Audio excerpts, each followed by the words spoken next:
I understand that persistent, unexplained bloating and discomfort can feel deeply isolating and frustrating.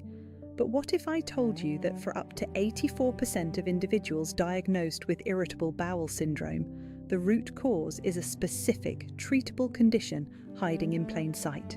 This condition is small intestinal bacterial overgrowth, or SIBO. Imagine your digestive system as a meticulously organized country.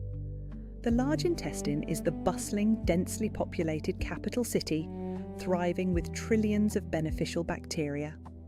The small intestine, however, should be a quiet, sparsely populated countryside. SIBO occurs when there's a mass migration from the capital into this peaceful countryside, causing chaos where there should be calm absorption of nutrients. These misplaced bacteria are not inherently bad, they are simply in the wrong location. When they encounter certain types of undigested carbohydrates, they begin to ferment them. This process, as detailed by researchers at institutions like Johns Hopkins Medicine, releases hydrogen and methane gas, leading directly to the painful bloating, gas, and distension that disrupt so many lives. These fermentable carbohydrates are known by the acronym FODMAPs.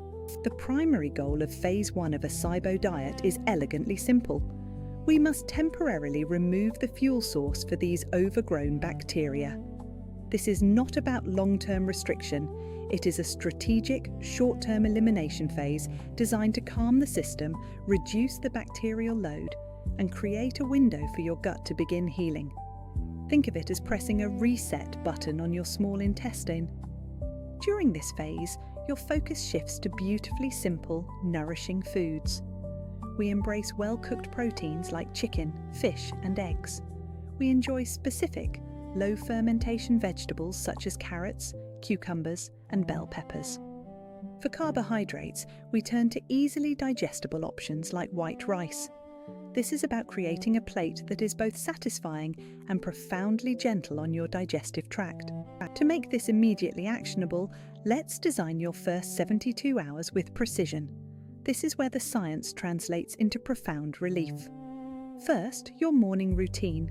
Begin each day not with coffee, but with a cup of warm water and lemon to gently stimulate digestion. For breakfast, prepare 2 scrambled eggs cooked in a teaspoon of coconut oil, served with 1 cup of cooked spinach.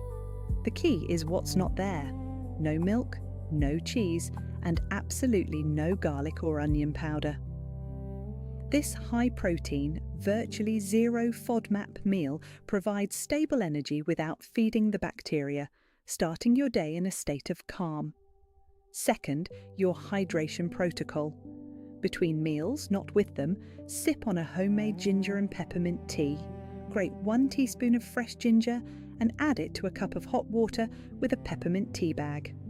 As research from the World Journal of Gastroenterology highlights, ginger acts as a natural prokinetic, helping to sweep bacteria downwards, while peppermint soothes intestinal spasms.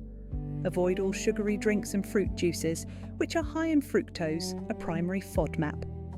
Finally, the absolute avoidance list for week 1. Scrutinize every food label for 3 specific culprits: high fructose corn syrup, garlic powder, and onion powder.